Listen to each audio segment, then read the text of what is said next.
Okay તો આપણે સ્થાયી સમિતિ છેલ્લે છોડ્યું. સ્થાયી સમિતિ આપણે સમજી લઈએ. તો આમાં શું સ્થાયી સમિતિ અને એમાં ટોટલ કેટલા સભ્યો હશે? 12 સભ્યો હશે, બરાબર. 12 કાઉન્સિલર. પછી સભ્યો કોણ હશે? 12 કાઉન્સિલર જ હશે જે ચૂંટાયા હશે ને. સામાન્ય ચૂંટણી પછી પહેલાં કોર્પોરેશનનો 12 વ્યક્તિની નિમણૂક થશે, બરાબર. 2015ના સુધારા મુજબ આ સમિતિની મુદત 2.5 વર્ષની રહેશે, બરાબર. 2.5 વર્ષની જો આમાં બી આવ્યું તેઓની નિમણૂક માટે રહી લાયક છે, બરાબર. અને ચેરમેન સ્થાયી સમિતિના સભ્યો જે દિવસે નિમાય એ જ સભ્યોમાંથી એક સભ્યને ચેરમેન તરીકે ચૂંટી લે છે, પોતાનામાંથી એક સભ્યને. ચેરમેનની મુદત બી 2.5 વર્ષની જ રહેશે, બરાબર. આ ડિવિઝન ટેબલ જો ડેપ્યુટી મેયર કુલ સભ્યો 2.5 વર્ષની મુદત, બરાબર. કોર્પોરેશન રાજીનામું કોણ? કોર્પોરેશન આપશે, બરાબર. ડેપ્યુટી મેયર મેયરને 2.5 વર્ષ અને કોર્પોરેશનનો ડેપ્યુટી મેયર એક સભ્ય 2.5 વર્ષ અને મેયરને રાજીનામું આપશે. સ્થાયી સમિતિ 12 સભ્યો 2.5 વર્ષ કમિટીના આંતરિક નિયમ મુજબ, એટલે રાજીનામું કોને શોધાય? કમિટીના આંતરિક મુજબ. અને સ્થાયી સમિતિના ચેરમેન એનું બી 2.5 વર્ષ અને સમિતિને એનું શું આપશે? પોતાનું રાજીનામું આપશે. હવે સ્થાયી સમિતિને 21મી કલમ આપેલો. સ્થાયી સમિતિના ચેરમેન ફરીથી ચેરમેન બનાવવા માટે લાયક ગણાશે જો કોઈ વ્યક્તિ સ્થાયી સમિતિનો સભ્ય મટી જાય તો તેનું સભ્યપદ પૂરું થાય છે, બરાબર. અને પોતે આપોઆપ ચેરમેન પદેથી જતો રહે, એટલે ટાઈમ પૂરો થાય એટલે પૂરું, બરાબર. આકસ્મિક જગ્યાએ જે ચેરમેનના કોઈ મૃત્યુ થયા અથવા રાજીનામું બને તો અસમક્ષ બને તો તે જગ્યાએ વહેલી તકે ભરવામાં આવશે અને નિયમો મુજબ બાકી રહેલા સમયગાળોમાં હોદ્દો ભોગવશે. સેમ આગળ જે હતું ને. હવે 22મી કલમ. 22મી કલમમાં શું છે કે ગેરહાજરીને કારણે સભ્યપદ ગુમાવો. આ એક એક્ઝામમાં મોસ્ટ ઇમ્પોર્ટન્ટ કેમ કે 2 અલગ અલગ મહિનાના આંકડા આપેલા છે. જો આપણે આગળ જોયું હતું કે કોઈ પણ ને કાઉન્સિલર ને કન્ટિન્યુ છે ને કેટલા મહિના માટે? કન્ટિન્યુ 6 મહિના, એટલે તો એનું પદ જતું જ રહે. પણ કીધા વગર ને 3 મહિના ગેરહાજર ને તોય જતું રહે. અને કીધા સાથે બી મેક્સિમમ 6 મહિના સુધી તો મેક્સિમમ. એટલે આમાં છે જો ધારો કે કોઈ બીમાર એક એક્ઝામ્પલ સમજાવી દઉં, કન્ફ્યુઝન બહુ થાય ને તમારે. જો સિમ્પલ સમજો કે કોઈ માણસ છે, બરાબર. ધારો કે ને એક પર્સન છે, ધારો કે મેહુલ નામનો માણસ છે, એ કોર્પોરેટર છે, બરાબર. હવે મેહુલ છે ને, એ કોર્પોરેટર છે. હવે એને કોઈ રીતે એ બીમાર પડ્યો ને તો એને કીધું કે ભાઈ મારે કે ને હું બીમાર છું, બરાબર. અને રજા લઉં છું તો 3 મહિના સુધી મેક્સિમમ રજા લઈ શકે, બરાબર. તો ત્યાં સુધી કંઈ વાંધો નહીં. પણ જો મેહુલ રજા ઉપર છે કન્ટિન્યુઅસ 3 મહિના સુધી અને મેહુલે કીધું નથી, ઇન્ફોર્મ નથી કર્યું, તો એનું જે કાઉન્સિલરવાળું પદ છે ને એ ખાલી થઈ જશે, બરાબર. એટલે સતત 3 મહિના ગેરહાજર રહે ને કોઈ પણ કારણ આપ્યા વગર તો એનું કાઉન્સિલર પદ ખાલી થઈ જાય. પણ જો મેહુલ બીમાર છે અને એણે કહી દીધું કે હું 3 મહિના નહીં આવું, કંઈ વાંધો નહીં, અને પછી બીજા એ 6 મહિના સુધી કન્ટિન્યુઅસ ના આવે, ભલે બીમાર હોય કે ગમે તેમ, તો ભાઈ એનું પદ ખાલી થઈ જાય, બરાબર. એવી રીતનું છે. એવી રીતે અહીંયા કેવું છે 2 મહિનાનો છે. જો 2 મહિના કહી કે તો પછી 2 મહિના માટે જો એ કહી દે તો વાંધો નથી. પણ જો એ 2 મહિનાથી વધારે સમય એટલે 4 મહિના સુધી કન્ટિન્યુઅસ ગેરહાજર રહે તો પછી એ પોતાનું સભ્યપદ ગુમાવી દેશે, બરાબર. એટલે કારણ મંજૂરી વગર 2 મહિના સુધી અને મંજૂરી સાથે બી મેક્સિમમ 4 મહિના સુધી ગેરહાજર હોય તો પછી એનો સભ્યપદ ગુમાવી દેશે. હવે સત્તાની સોંપણી 23મી કલમ તો આપણે આગળ જોઈ લીધી ને, મિક્સમાં હતી. આકસ્મિક જગ્યાએ ખાલી ભરેલી હોય તો શું કરવાનું? તો કેવી રીતે ભરી દેવાની. આ 22મી કલમ મિક્સ થઈ ગઈ થોડી. 21મી કલમ અહીંયા હતી અને 23મી કલમ આવી, 22મી કલમ અહીંયા આવી ગઈ. એટલે આમાં જો ખાલી પડી, હવે ખાલી પડેલો પછી પોઈન્ટ અહીંયા આવશે એમ કે પુનઃનિમણૂક કેવી રીતે કરવાની, સભ્યપદની સંખ્યા આકસ્મિક ખાલી પડી તો શું કરવાનું, બરાબર. અને સમય બાકી રહેલો તો શું કરવાનું. ઓકે. હવે સત્તાની સોંપણી. સત્તાની સોંપણીમાં શું આવશે તો કે સ્થાયી સમિતિ પોતાના સભ્યોને અન્ય કમિટીમાં કઈ રીતે ટ્રાન્સફર કરી શકે. એના 2 નિયમો છે, બરાબર. સત્તાની સોંપણી એટલે શું કે બધા કામ હોય ને એ સ્થાયી સમિતિ ના કરી શકે. સ્થાયી સમિતિમાં 12 સભ્યો છે, એ કેટલા કામ કરશે? આખું કોર્પોરેશનને સંભાળવાનું. તો એક કામ સ્પેશિયલ કમિટીઓની નિમણૂક કરશે, બરાબર. તો ખાસ સમિતિને કલમ 30 હેઠળ બનાવેલી પોતાની ખાસ સમિતિને સોંપવામાં આવે કે હાજર રહેલા સભ્યો ઓછામાં ઓછા 2/3, બરાબર. કેટલા? 2/3 સભ્યો હોય ને 2/3 સભ્યોને બહુમતી ઠરાવ પસાર કરવો પડશે. જો યાદ કરજો કાઉન્સિલરને હટાવવા માટે 3/4 હશે, પણ અહીંયા 2/3 એટલે આ 66% એટલે 75% થયું, સમજ્યા? તો બહુમતી ઠરાવ પસાર કરવો પડે છે. આ અંગે કોર્પોરેશનને તુરંત જાણ કરવી પડે છે અને કોર્પોરેશન ધારે એવો ઠરાવ રદ કરી શકે છે.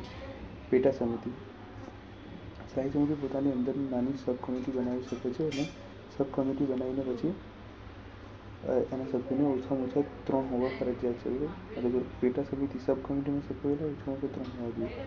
ખાસ સમિતિમાં 3 કે 2/3 થાય, બરાબર. હવે પરિવહન સમિતિની રચના.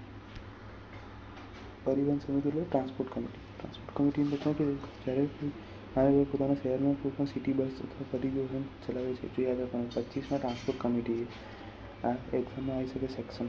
ટ્રાન્સપોર્ટ કમિટી કયા સેક્શનમાં આવે તો 25માં આવે. જ્યારે કોઈ મહાનગરો પોતાના શહેર માટે પોતાની સિટી બસ કે સર્વિસ પરિવહન ઉપક્રમ શરૂ કરે છે તો હસ્તક્ષેપ કરે ત્યારે સમિતિ બનાવવી પડે છે. આ પરિવહન સમિતિમાં કુલ 9 સભ્યો હોય છે. જો સ્થાયી સમિતિમાં 12 સભ્યો છે, આમાં 9 સભ્યો છે, બરાબર. કુલ 9 સભ્યો છે. આ સમિતિનો મુખ્ય હેતુ મ્યુનિસિપલ ટ્રાન્સપોર્ટના વહીવટ અને કામકાજ ઉપર દેખરેખ રાખવાનો છે, બરાબર.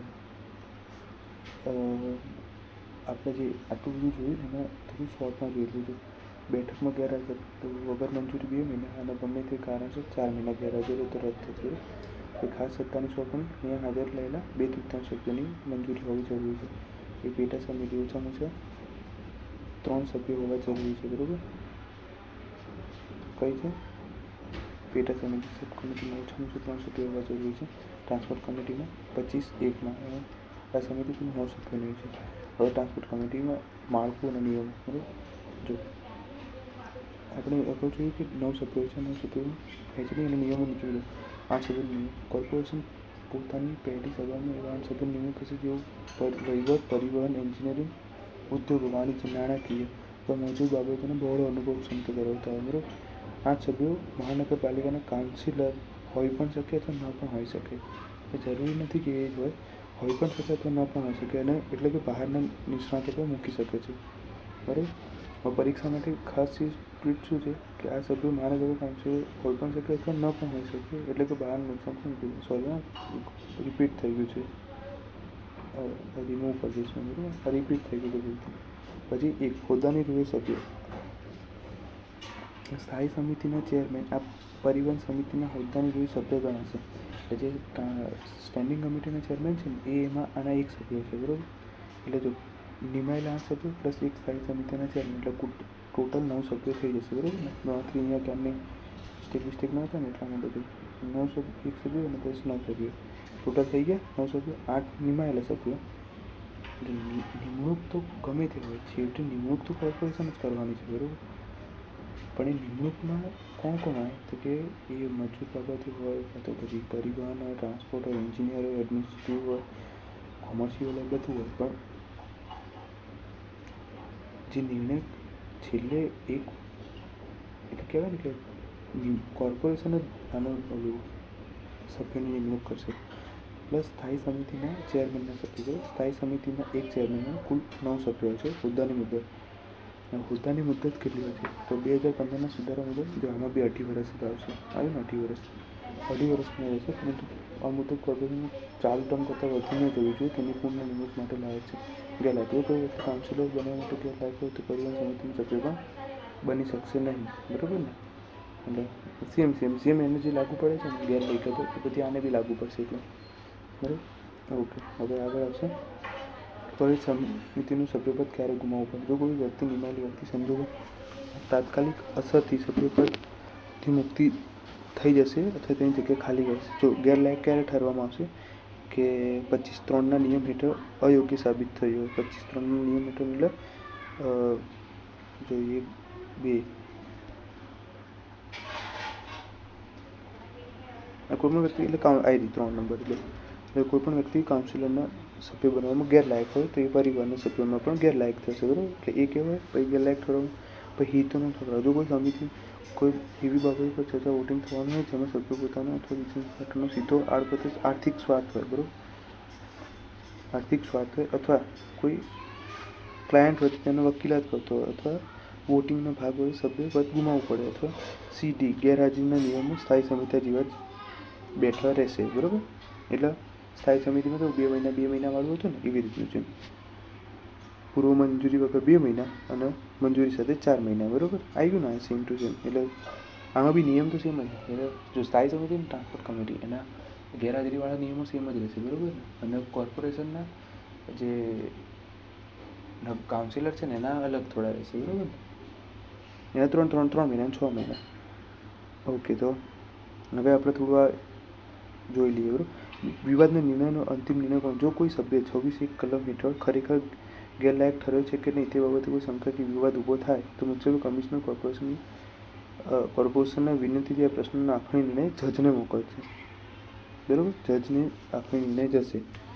એક્ઝામ ઓરિએન્ટેડમાં શું એ કાયદાકીય જોગવાઈઓ, બરાબર. તો કાયદાકીય જોગવાઈઓમાં શું આવશે કે કુલ સભ્યોનો પ્રકાર 9 સભ્યો હોય છે, 8 કોર્પોરેશન નિયમન, 1 સ્થાયી સમિતિ. બહારના સભ્યોની એન્ટ્રી, હા, કાયદાકીય પરવાનગી હોય તો તે કાઉન્સિલ ન હોય તો પણ ચાલે. મુદત 2.5 વર્ષની.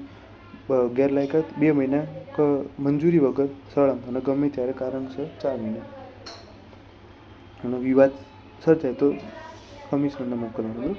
આવું આ કોષ્ટક એટલા માટે આપવું કે તમે એક્ઝામમાં આ જે છે ને કોષ્ટક ટાઈપ જ છે, એટલે તમે એક્ઝામમાં ફટાફટ રિવાઇઝ કરી શકો. કેમ કે બધું વાંચવા જશો ને તો ભૂલાઈ જશે, એટલે આપણે જલ્દી રિવાઇઝ કરવાનું હોય ને તો આ રીતે કોષ્ટક યાદ કરી લેવાનું. એવું તો કોષ્ટક લખી કાઢશો તમે, નોટની અંદર કોષ્ટક લખી કાઢશો ને મારા ખાલી તો પણ તમારે ચાલી જશે. બધામાં આવશે કોષ્ટક, એવું નહીં. આ જે ટેબલ છે ને બધામાં બનાવ્યા છે. 27/28 પરિવહન સમિતિના ચેરમેન અને બધા. જો ચેરમેનની નિમણૂક પરિવહન સમિતિની સ્થાપના થાય તે દિવસે જ તેની પહેલી મિટિંગમાં સભ્યો પોતામાંથી એક ચેરમેનને ચૂંટશે, બરાબર. હવે ચેરમેનની મુદત 2.5 વર્ષની હોય છે અને તેઓની પુનઃનિમણૂકના લાયક હોય છે, બરાબર. જો ચેરમેન સમિતિના સભ્યો મટી જાય, તેમનો ચેરમેન તરીકે હોદ્દો આપોઆપ ખાલી થઈ જાય તો હોદ્દો વચ્ચે ખાલી પડે તો નવી નિમણૂક બાકીના સમય માટે સમયગાળામાં જ રહેશે, બરાબર. એટલે નવી નિમણૂક કરવા માટે બાકીનો સમયગાળો જરૂરી છે એમ. હવે જો વાહન ખર્ચ માટે એટલે કે કલમ 28 મુજબ સમિતિમાં જો કોઈ ગેરહાજરી અથવા ચેરમેન સભ્યોની નિમણૂક અનુસાર મુસાફરી ભથ્થું કે વાહન ખર્ચ ચૂકવવામાં આવે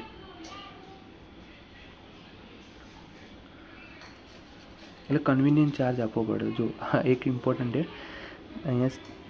એટલે એવું છે કે જો ટ્રાન્સપોર્ટ કમિટીનો કોઈ મેમ્બર હોય ને એના જો મુસાફરી અથવા કોઈ મિટિંગ હોય તો મિટિંગ અટેન્ડ કરવાના પૈસા આપે એમ એ લોકો, બધું આપે એમ. એવું કહે તો ચાલે, વાહન ખર્ચ નહીં બધું આપે એમ એ લોકોને.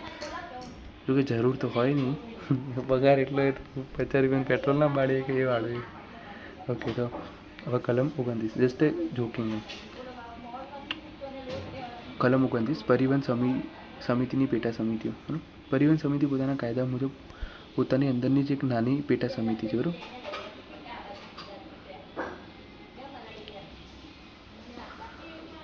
સમિતિ પોતાની સત્તાઓમાં સબ સમિતિને સોંપવા માટે હાજર રહેલા સભ્યોમાંથી 2/3. આગળ આવ્યું હતું ને સ્થાયી સમિતિ પણ પોતાની સબ કમિટી બનાવી શકે એવી રીતે ને આમાં પરિવહન કમિટી છે ને એ પોતાની એક સબ કમિટી બનાવે છે અને એમાં બી 2/3 આવે, ઓલામાં બી 2/3 તો આમાં બી 2/3. હવે 29A વોર્ડ સમિતિની, આ યાદ રાખો ને, આ એક ઇમ્પોર્ટન્ટ છે. 29A વોર્ડ સમિતિની રચના. વોર્ડ સમિતિની રચના કઈ રીતની થાય? 3 લાખ મેમ્બર જોઈએ અમે એટલા માટે. એટલે શહેરમાં એટલે વોર્ડ બનાવવા માટે 3 લાખ વસ્તી જોઈએ એટલા વોર્ડમાં. જો 1993ના સુધારા દ્વારા ઉમેરવામાં આવી અને પરીક્ષા માટે મોસ્ટ ઇમ્પોર્ટન્ટ છે, બરાબર. તો શું એ મુખ્ય શરત શું? જો શહેરની વસ્તી 3 લાખ કે તેથી વધુ હોય ત્યાં મહાનગરપાલિકા દ્વારા 1 કે તેથી વધુ વોર્ડને મિક્સ કરી વોર્ડ સમિતિ બનાવવી ફરજિયાત છે, બરાબર. 3 લાખથી વધુ વસ્તી હોય ને ત્યારે કેમ આમ થાય? ઓકે, હા, ફરજિયાત છે. સમિતિનું માળખું શું છે? 3 લાખ યાદ રાખજો, બરાબર. 3 લાખ સમિતિનું માળખું. આ સમિતિમાં તે વોર્ડને પ્રતિનિધિ કરે ચૂંટાયેલા કાઉન્સિલર સભ્ય તરીકે હોય છે. જો કોઈ વ્યક્તિ કાઉન્સિલર બનવા માટે ગેરલાયક હોય તો તે વોર્ડ સમિતિનો સભ્ય પણ બની શકતો નથી, બરાબર. એટલે સેમ જ નિયમ, જે કાઉન્સિલર બની શકે એ વોર્ડ સમિતિનો સભ્ય બની શકે, એ ટ્રાન્સપોર્ટ કમિટીનો સભ્ય બની શકે. જો એમાં ગેરલાયક ઠરે એટલે ગેરલાયક હોય તો તમારી સ્ટાર્ટિંગમાં આવી હતી ને એ બધી યાદ રાખવાની, બરાબર. એમાંય ગેરલાયક હોય એ બધામાં લાગુ પડશે. જો કાયદાની આ કલમમાં સમિતિના વડા એટલે કે ચેરપર્સનની ચૂંટણી અને મુદ્દત અંગે ખાસ નિયમો છે.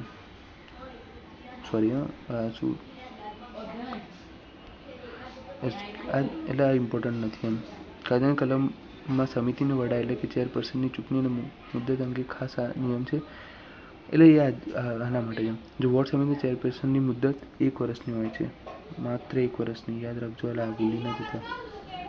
આગળ 18 વર્ષોની વાત હતી ને, અહીંયા 1 વર્ષ આવી એટલા માટે કહું છું.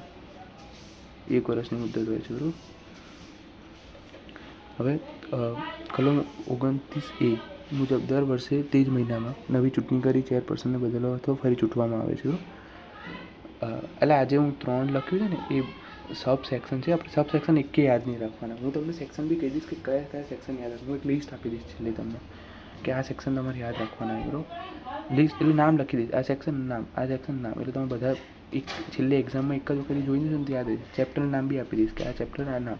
કેમ કે હમણાં FSOની એક્ઝામમાં ચેપ્ટરનું નામ પૂછાયું હતું એટલા માટે કે 27નું ચેપ્ટર કયું છે, 24નું ચેપ્ટર છે કયું છે, એ બધું નામ પૂછાય છે. હવે 29A મુજબ દર વર્ષે તે જ મહિનામાં નવી ચૂંટણી કરીને ચેરપર્સન અથવા ચૂંટણી કરવામાં આવે. ચૂંટણી કરીને ચેરપર્સન બદલવામાં અથવા ફરી ચૂંટણી કરવામાં આવે છે, બરાબર.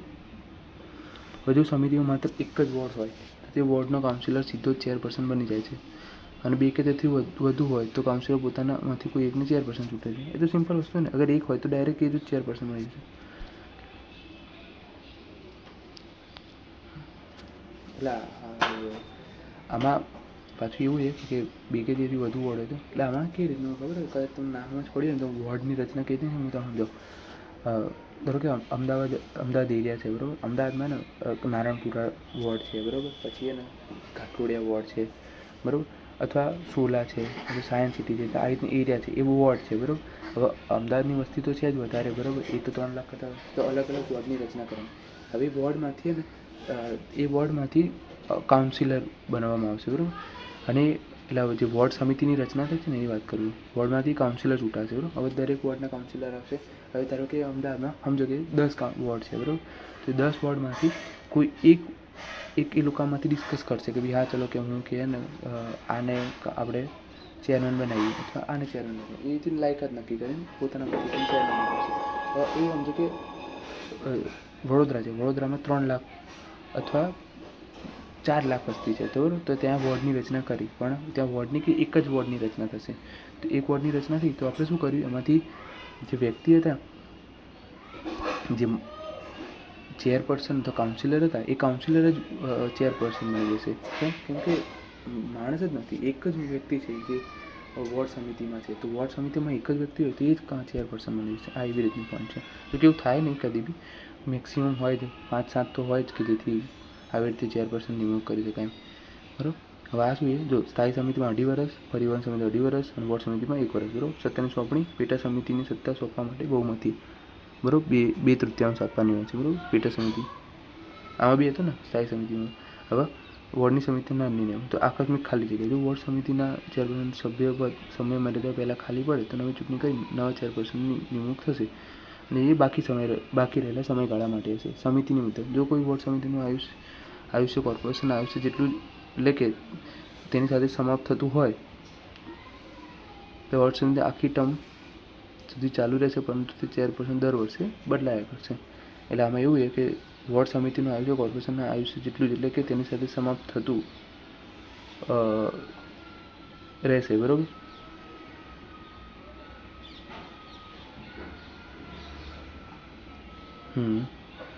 સોરી થોડું એકનું એક વખત લખાઈ જશે મારે ભૂલથી એટલા માટે. એટલે આમાં એવું કહેવા માંગે, એટલે કન્ફ્યુઝન પોઈન્ટ કંઈ નથી કે સમિતિની મુદત કેટલી, વોર્ડની સમિતિની મુદત 1 વર્ષની છે, બરાબર. વોર્ડ સમિતિની મુદત 1 વર્ષની છે. કોર્પોરેશનની મુદત કેટલા વર્ષની છે, 5 વર્ષની છે. તો કેવું થશે કે વોર્ડ સમિતિની દર વર્ષે ચેરપર્સન બદલાતું રહેશે એમ. કે 5 વર્ષ સુધી છે એટલે એને વોર્ડ સમિતિના ચેરપર્સનની મુદત 1 વર્ષની છે, દર વર્ષે બદલાતું રહેશે. કાર્યો અને વિસ્તાર, આ સમિતિના કાર્યો, ફરજો અને તેનો ભૌગોલિક વિસ્તાર નક્કી કરવા સત્તા રાજ્ય સરકાર પાસે છે, બરાબર. અને સભ્યોની મિટિંગ આવવા માટે વાહન ખર્ચ મળે છે, બરાબર. એટલે કન્વેન્સ ચાર્જિસ મળે છે. હવે 30માં આવશે ખાસ સમિતિઓ, સ્પેશિયલ કમિટી.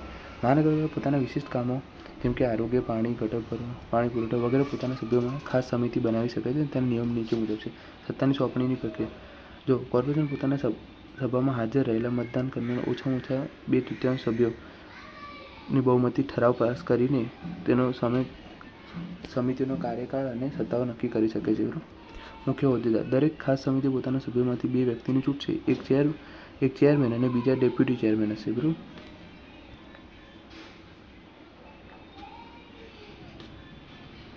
અને જો કોઈ વ્યક્તિ કાઉન્સિલર એક જ સમયે એક કરતાં વધુ ખાસ સમિતિનું ચેરમેન બની શકશે નહીં. આ ઇમ્પોર્ટન્ટ પોઈન્ટ છે, બરાબર. એટલે એક સાથે તમે એક જ સમિતિનું ચેરમેન બની શકો, એક સાથે વધારે નહીં. એટલે આમાં શું ખબર, અમુક કામ માટે સ્પેશિયલ કમિટીની જરૂર પડે. અમુક કામ માટે સમજો કે કોઈ ફ્લાયઓવર બનાવવાનો છે, તો જે પણ અમદાવાદ એરિયા છે, તો અમદાવાદમાં જેટલા પણ ફ્લાયઓવર બનશે, તો એ બધા ફ્લાયઓવર કેવી રીતે બનશે, એના માટે એક સમિતિની રચના કરશે. એ કમિટીની રચનામાં એક ચેરપર્સન હશે અને એક ડેપ્યુટી ચેરપર્સન હશે. એ બધું શું કરશે, ધ્યાન રાખશે કે ભાઈ આટલા ફ્લાયઓવર બનાવવાના છે, આ કામ છે, આ બધું કરવાનું છે. અને એમાં જે ચેરપર્સન ડેપ્યુટી ચેરપર્સન હશે, એ પછી એવું નહીં કે એ રોડ કોઈ બીજી જેમ કે બિલ્ડિંગ કાં તો ફર્નિચર બિલ્ડિંગનું કામ હોય તો અથવા આવાસ યોજના હોય તો એના ચેરપર્સન એ પછી ના બની શકે, બરાબર. એ કોઈ બી એક જ કમિટીના ચેરપર્સન બની શકે. મુદ્દત શું, 2000 એની બી જો મુદ્દત 2.5 વર્ષની જ રહેશે, બરાબર. અને ગેરહાજરીને લીધે સભ્યપદ સળંગ 2 મહિના અને 4 મહિના, 2 મહિના અને 4 મહિના સેમ જ છે. એટલે બધામાં સેમ જ છે આ મુદ્દત. તો સ્થાયી સમિતિ, ટ્રાન્સપોર્ટ કમિટી અને પરિવહન કમિટી, બરાબર. 2 2 2 અને 4 4 આ યાદ રાખજો, બરાબર. થોડા હવેથી નેક્સ્ટ ટાઈમથી ને થોડા ટેબલ્સ બનાવીશું, થોડા હાઇલાઇટ કરી દઈશું, બરાબર. ઓકે, હવે શું છે આગળ 30ની કલમ. આ સમિતિ નિર્ણય મંજૂરી. જે સામાન્ય રીતે ખાસ સમિતિના નિર્ણય કોર્પોરેશનના મંજૂરી આધીન રહે છે, પરંતુ આમાં 2 મહત્વના અપવાદ છે. જો ક્યારે કોર્પોરેશનની મંજૂરી જરૂર નથી. જો કોર્પોરેશન પહેલેથી જ સમિતિને કોઈ કામની આખી સત્તા આપી દીધી હોય, તો નિર્ણય સમિતિને કુલ ઓછામાં ઓછા અડધા સભ્યોના ટેકાથી લેવાય હોય, તો ફરીથી કોર્પોરેશનની મંજૂરી લેવાની જરૂર નથી. એટલે જો આમાં કેવું કે સમિતિનો નિર્ણય લેવા માટે બી કોર્પોરેશનની મંજૂરી હોવી જરૂરી છે. પણ કોર્પોરેશન મંજૂરી આપી દીધી હોય ને, તો કુલ સભ્યોના અડધા, એટલે અડધા 50% હોય ને તો પણ નિર્ણય લઈ શકે, બરાબર. કટોકટીના સમયે જો કટોકટીના સમયે કોઈ પગલાં લીધા હોય સમિતિએ, તો પછી એ ટાઈમે ભલે લઈ લીધા, પછી પાછળથી કોર્પોરેશનને જાણ કરી દેવાની, બરાબર. હજુ એ કે રાહ જોવા મોડું થતું હોય તો મોટું નુકસાન ઊભું થશે. ઓછામાં ઓછા અડધા સભ્યોની બહુમતી ઠરાવ પસાર કરી પગલાં લઈ શકાય છે, પરંતુ પાછળથી નિર્ણય નામંજૂર કરી શકાય છે, અથવા ભલે પાછળથી કોર્પોરેશનને નામંજૂર બી કરી શકે છે, બરાબર. એટલે અને કદાચ મંજૂર કરે તો એમાં સુધારા વધારા બી કરી શકે, પરંતુ જો કોર્પોરેશન પાછળથી મંજૂર ના કરી શકે તો પાછળથી સુધારા વધારા પણ કરી શકે છે. હવે એડહોક કમિટી, આ યાદ રાખો ને, 31ની કલમ, 31ની કલમ, એડહોક કમિટી યાદ રાખજો. એડહોક કમિટી, બરાબર. શું છે એડહોક કમિટી?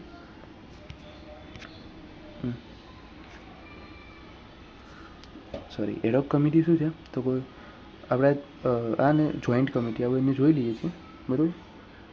પછી આગળનું પાછળ રાખીએ છીએ, પછી આટલે સુધી જોઈ લઈએ છીએ, પછી આગળ જોઈએ છીએ, બરાબર. પહેલાં એડહોક કમિટી કશું નહીં. જો કોઈ ચોક્કસ વિશિષ્ટ વિષયો પર તપાસ કરવી હોય, અભિપ્રાય મેળવો, ત્યારે કોર્પોરેશન પોતાના સભ્યોમાંથી એડહોક સમિતિની રચના કરે છે. એટલે કોઈ વિશેષ નિર્ણય લેવો હોય, કોઈ તપાસ કરાવવી હોય, ત્યારે એને કોર્પોરેશન એડહોક કમિટીની રચના કરે છે, બરાબર. આ શું કરે, આ સમિતિ પોતાનો રિપોર્ટ સીધો કોર્પોરેશન નથી આપતી, પરંતુ તે સ્થાયી સમિતિ અથવા સંબંધિત ખાસ સમિતિ દ્વારા મોકલે છે, બરાબર. એડહોક સમિતિ કોર્પોરેશનની પૂર્વ મંજૂરીથી એવા 2 મહત્તમ વ્યક્તિઓને સમિતિમાં સભ્યોમાં સામેલ કરે છે, જે કાઉન્સિલર ન હોય પરંતુ તે વિષયના નિષ્ણાત હોય. એટલે અમે નિષ્ણાત તો જોઈએ જ ને, એટલે એવા 2 વ્યક્તિને સામેલ કરશે કે જે ને કાઉન્સિલર નથી, બરાબર, પણ એ વિષયના નિષ્ણાત છે. મેં તમને કીધું ને એ જ ઉદાહરણ યાદ રાખો ને, કે જો કોઈ ફ્લાયઓવર બનાવો છે, ફ્લાયઓવરમાં એન્જિનિયરની જરૂર પડે, હવે કોર્પોરેટર છે, બધા એન્જિનિયર ના હોય, તો પછી એ એન્જિનિયરની જરૂર પડે તો એને એ લોકોને એડ કરી શકે એડહોક કમિટીમાં. એટલે કેવી એડહોક કમિટી શું, એ કોઈ વિષય માટે સ્પેશિયલ કમિટી બનાવે કોર્પોરેશન, અને એ કમિટીનું કામ શું છે કે એ જે પણ વિષય માટે બનાવ્યું એનો રિપોર્ટ સબમિટ કરવાનો, એ સ્થાયી સમિતિને કરે, અને સ્થાયી સમિતિને કરીને પછી એ નિર્ણય લે. અને એમાં કોણ 2 મેમ્બર હોય કે જે વિષયના નિષ્ણાત હોય, એ 2 મેમ્બર. સંયુક્ત કમિટી, જો મહાનગરપાલિકા અન્ય કોઈ સ્થાનિક સંસ્થા, જિલ્લા પંચાયત, ગ્રામ નગરપાલિકા વગેરે બંનેના સમાન હિતો કે સંયુક્ત પ્રોજેક્ટ હોય, ત્યારે આ સમિતિ બને છે. સંયુક્ત સમિતિ ક્યારે બને કે જ્યારે નગરપાલિકા અથવા જિલ્લા પંચાયત, નગરપાલિકા એ લોકો જોડે કોઈ સંયુક્ત પ્રોજેક્ટ બનાવતો હોય ત્યારે. જો બંને સ્થાનિક સંસ્થાઓ વચ્ચે કોઈ બાબતે મતભેદ ઊભો થયો હોય તો આ મામલો કોણ જોડે જશે? રાજ્ય સરકાર જોડે જશે, અને રાજ્ય સરકાર નિમણૂક આખરી ગણાશે. કોન્ટેનમેન્ટ ઓથોરિટી, એટલે જો સામે પક્ષે સૈન્ય છાવણી સત્તામંડળ, આ યાદ રાખો. એટલે કેવું હોય કે જો કોઈ કોઈ બાબતે ઝઘડો થયો, કોઈ પોઈન્ટ બાબતે અથવા ડિસ્પ્યુટ ઊભા થયા, તો જે છેલ્લો નિર્ણય હોય ને અને એમાં સૈન્ય છાવણી હોય, એટલે મીન્સ કે આપણે જે આર્મી લશ્કરી હોય તો પછી એનો નિર્ણય રાજ્ય સરકાર નહીં આપે, કેન્દ્ર સરકાર આપશે એમ. એટલે આ કન્ટોનમેન્ટ બોર્ડ સામે ખાસ નિયમ, એટલે કોઈ કન્ટોનમેન્ટ બોર્ડ સામે નિર્ણય જતો જોઈન્ટ કમિટીએ વચ્ચે કોઈ પોઈન્ટ થયો અને સામે જે પોઈન્ટ છે જો સરકારી એટલે સૈન્ય છાવણી છે તો પછી એ કેન્દ્ર સરકાર મંજૂરી આપશે એને, બરાબર. એડોક કમિટી મહત્તમ 2 નિર્ણયની જોડી બનાવી શકાય છે. સ્થાયી સમિતિ ખાસ સમિતિ દ્વારા સબમિટ થાય છે. સંયુક્તમાં 2 સંસ્થાઓ વચ્ચે વિવાદ નિકાલ કરવા માટે